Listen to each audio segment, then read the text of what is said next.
안녕하세요. 정보가 세상을 바꾼다의 인포뱅크입니다. 이번에 전해드릴 내용은 미 하원 코로나19 비상사태 공식 종료 법안 가결에 대해서 한번 알아보도록 하겠습니다.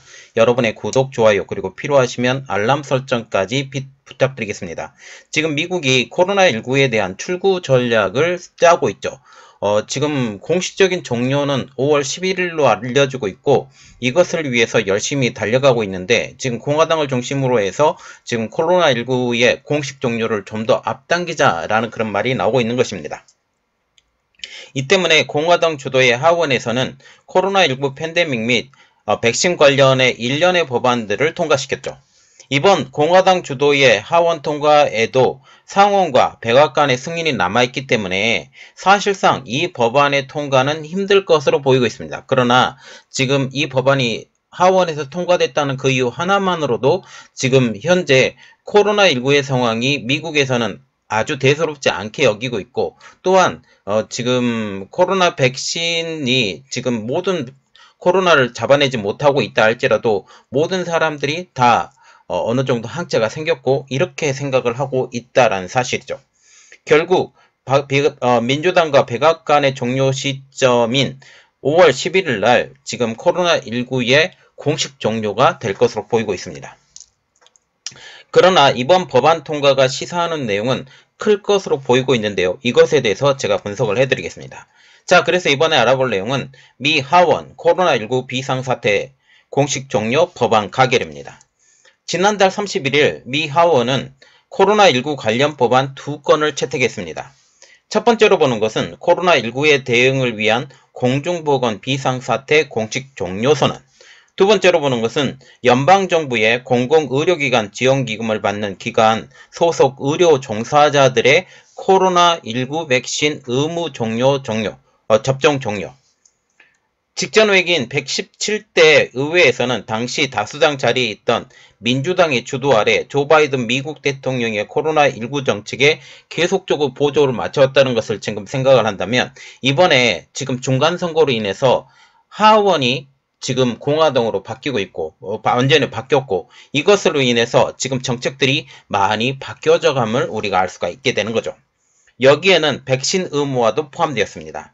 공화당 의원들은 백신 의무화에 대해서 반대해왔던 입장이었었죠. 코로나19 바이러스가 건강 상태가 문제가 있는 사람들에게는 낮은 위험성만 가진다며 자신의 몸에 어떤 약을 넣을지 미국 국민 개개인이 선택할 권리를 침해하는 규제라고 반대한 것입니다. 자, 우리가 기본적으로 생각할 때 코로나19 백신을 무조건 다 맞아야 된다라고 하면 그건 틀린 말이죠. 몸에 이상이 있는 사람, 기저질환이 있는 사람들은 코로나19 백신을 맞으면 안 됩니다. 왜냐하면 그렇지 않아도 몸이 약한 사람이 코로나19 백신을 맞게 된다면 특히 폐에 문제가 있는 사람, 지금 코로나19에 가장 먼저 불렸던 것이 우한폐렴이라고 불렀었죠. 우한폐렴이라고 불렀었기 때문에 기본적으로 폐를 약하게 만들어요. 그래서 1차 접종을 맞은 다음에 2차 접종 때 문제가 생긴 사람들이 꽤 왕왕 나왔다라는 가장 큰 이유는 1차 접종을 하고서도 이 백신 자체가 병원균이라는 거죠. 이것 때문에 폐에 무리가 갔던 사람이 2차 접종까지 맞게 되면 지금 오히려 코로나가 더 허약해져서 잘 걸리는 그런 상황들이 있게 되고 이것 때문에 다른 합병증이 일어날 가능성이 높다라는 것도 지금 얘기가 나오고 있는 상황입니다. 또한 그뿐만 아니라 코로나19 봉쇄 조치를 겪은 미국인들, 특히 청소년 및 미성년 아이들 사이에서는 상당한 정신건강 및 사회화 문제가 발생하기도 있죠.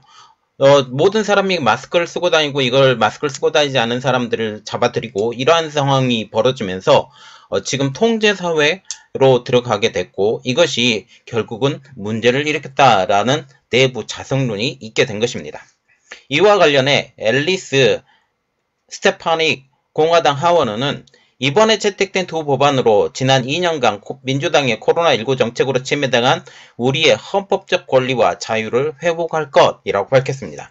이어서 코로나19 락다운은 우리 아이들의 발전에 돌이킬 수 없는 피해를 입혔고 중소기업의 재정적 부담을 야기시켰으며 노인들의 불필요한 죽음을 초래했다라고 비판하고 있죠. 저는 여기 부분에 대해서는 어느 정도 동조하는 입장입니다. 락다운 이라고 해서 지금 완전히 경제가 무너진 상황이 벌어졌죠. 그리고 아이들이 서로 만나지 못하게 되면서 대면 수업을 하지 못하는 이러한 일들이 물론 위험성이 있었지만 그런 것이 있으면서 사회성이 결여됐다라는 그런 말들도 나오고 있기 때문에 이렇죠. 또한 사람들이 많이 움직이지 않으면서 중소기업들이 재정적 부담 그리고 물건이 팔리지 않는 부담 이런 것들이 많이 있고 많은 음식점들이 도산했다라는 그런 말들이 우리나라에도 있었기 때문에 이러한 의견은 제가 동의하는 부분입니다. 이날 공화당이 첫 번째로 통과시킨 법안인 의료 종사자의 자유를 위한 법안은 연방정부의 공공의료보험 지원기금을 받는 시설에 소속된 의료 종사자들을 위한 법안인데요. 이 의료 종사자들은 백신 접종 의무를 해야 됩니다. 그래서 무조건 백신을 맞아야 되는데 이것을 삭제하는 내용을 주요 골자로 담고 있다는 것이죠. 해당 법안에 대해서는 민주당 의원 7명이 찬성표를 던짐으로써 227대 203으로 가결이 되었습니다. 앞서서 바이든 행정부는 모든 연방자본 공무원은 물론 연방정부의 자금을 지원받는 의료시설에 소속된 민간인 종사자에 대해서는 코로나19 백신 접종의 의무화 방침을 발표한 상황이죠. 이 조치로 인해서 백신을 접종하지 않는 의료기관 사람들이 있다면 이들은 곧장 일자리를 잃을 위기에 처했다는 것입니다. 미 보건부 산하 공공의료보험센터에서는 건강상의 이유로 면제 신청을 요구한 경우를 제외한 의료시설 종사자 1,700만 명에 대해서 코로나19 백신의 접종을 완료할 것을 명령을 했죠. 이번에 채택된 의료 종사자의 자유를 위한 법안을 근거로 해당 명령의 조치는 무효화되긴 하겠지만 지금 다시 이것을 통과해야 되는 부분들이 있기 때문에 아직까지는 모르겠다라는 부분이죠. 스티브 스컬리스 하원 공화당 원내대표는 우리 모두는 코로나19 환자들을 치료하는 모든 의료 종사자, 즉 우리의 최전방 영웅들에게 정당하게 박수를 보내고 있었다라고 하면서 바이든 행정부는 우리 영웅들에게 백신을 맞지 않으면 해고한다고 말했다고 지적을 하고 있습니다. 스컬리스 원내대표는 이들이 심지어 법에도 규정되어 있지 않는 백신 의무화 때문에 일자리를 잃을 수밖에 없었다. 이들이 코로나19 백신을 맞지 않는다라는 이유로 이들의 명예를 더럽히거나 경력을 끝장내려 해서는 안 된다. 이들을 영웅으로 계속 두어야 된다라고 하는 뜻을 분명히 했습니다. 또 하나의 의제인 코로나19 대응을 위한 공중보건 비상사태 공식 종료 선언은 하원에서 220대 210으로 통과를 했죠. 지금 거의 비등한 의석수이지만 지금 하원에서는 공화당이 지금 석권을 하고 있기 때문에 공화당 주도로 이 종료 선언이 통과되었다라고 지금 말이 나오고 있습니다. 이번 법안의 부제는 팬데믹이 끝났다. Pandemic is over 인데 이 이름은 지난해 9월 팬데믹을 끊었다라고 선언한 바이든 대통령의 발언에서 이번 이름을 따왔다고 합니다. 이 법안의 주요 요지는 코로나19 대유행으로 선포된 공중보건 비상사태를 종식한다는 것이죠. 바이든 대통령은 2020년 3월 선포한 코로나19 공중보건 비상사태를 오는 5월 11일에 종료할 계획입니다. 지금 이것을 통해서 세계 모든 각국이 같이 보조를 맞추고 있는 것으로 보이고 있는 거죠. 그러나 공화당 하원 의원들은 비상사태의 즉각적인 종료를 요구하며 결의안을 이번에 제출한 것입니다. 브렉 거스리와 애런 빈 공화당 하원의원은 하원 연내 연설에서 바이든 대통령과 같은 생각이다. 코로나19의 팬데믹은 끝났다라고 하면서도 이제는 미국 국민들의 자유를 회복할 때다. 정부가 아닌 국민들이 자신과 가족을 위해 최선의 결정을 내릴 수 있게 해야 한다라고 목소리를 높였습니다. 이번 팬데믹이 끝났다라는 법안에 따르면 미 보건복지부는 해당 법안이 제정되는 당일 곧바로 공중보건 비상사태를 종료시켜야 된다라는 거죠. 스컬리스 원내대표도 즉시 비상사태 종료를 발효해야 하는 이유와 관련해서 대통령은 그것은 옳은 일이라고 한 것을 알 수 있다. 기다릴 필요가 없다. 미국 경제를 다시 회복해야 된다라고 설명을 하고 있습니다. 자, 그래서 법안 발의를 한 것이죠. 공화당은 법안을 발의를 했습니다. 연방정부 직원들을 위한 재택근무 제도를 개혁하겠다라는 거죠. 자, 그래서 쇼업이에요. 보여주는 것, 나와서 일하는 거예요. 그 재택근무를 많이 시켰잖아요. 이 재택근무가 작업 효율성이 떨어집니다. 집에서 일하면 반드시 떨어질 수밖에 없는데 이것을 했다라는 거죠. 코로나19 팬데믹 이후 많은 연방기관들은 재택근무를 도입했습니다.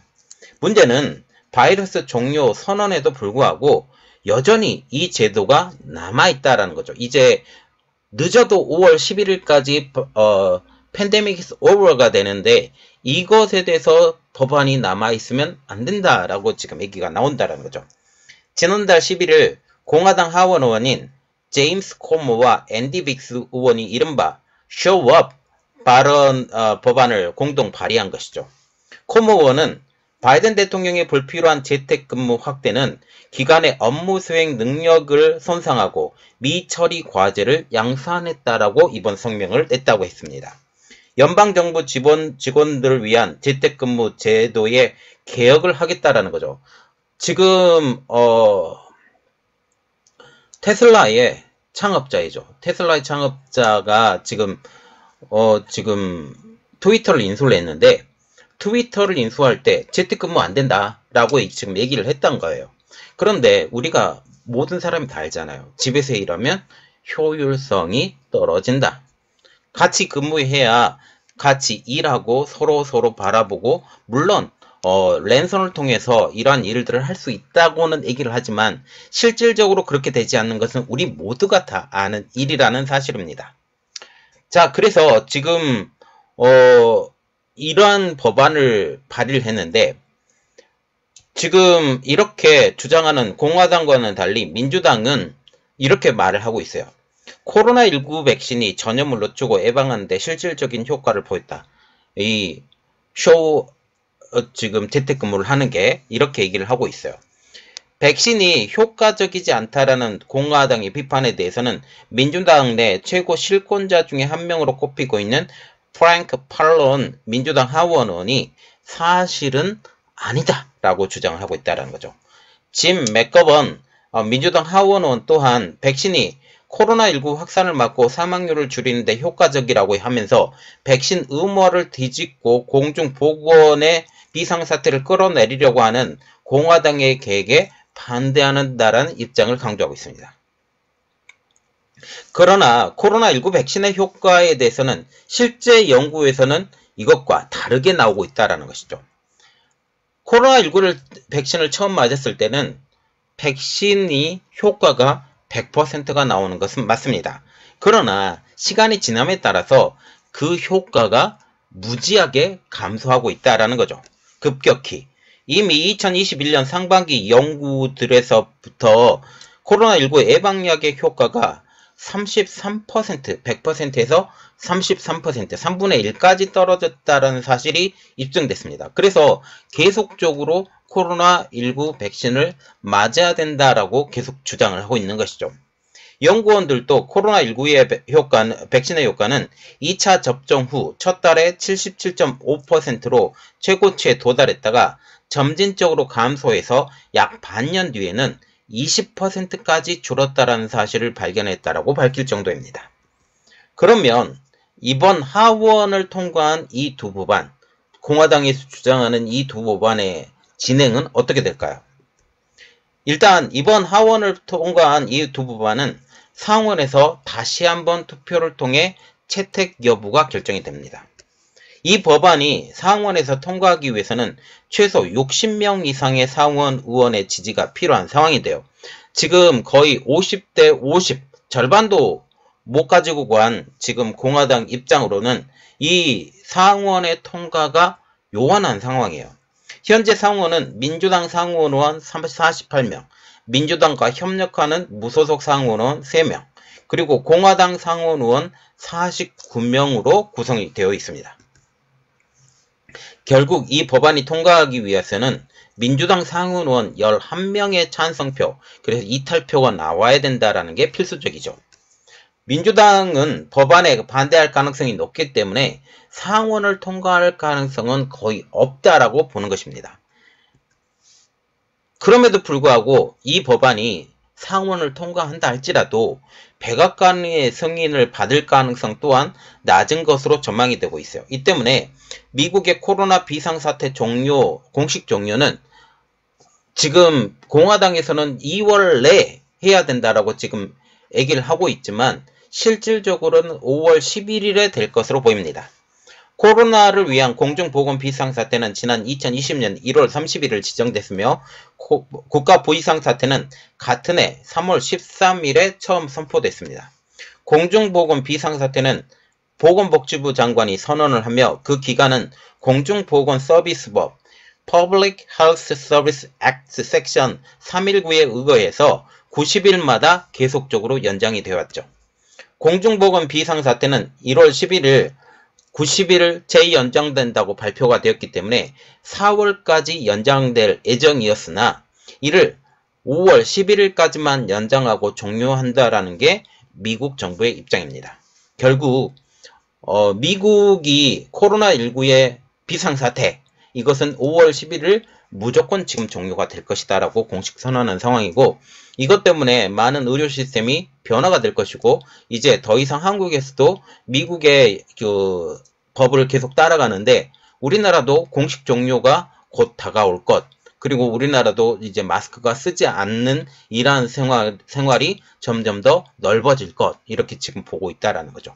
지금 미국 내에서도 지금 코로나19에 대해서 왈가불가 지금 많이 하는데 이것에 대해서 우리가 알아보고 공식적인 우리나라의 종료 시점도 곧 다가올 것이다 라고 보고 있다는 거죠. 이번 내용은 여기까지 하겠습니다. 저희 내용이 여러분들에게 도움이 됐다라고 생각을 하시면 구독, 좋아요 그리고 필요하시면 알람 설정까지 부탁드리겠습니다. 감사합니다.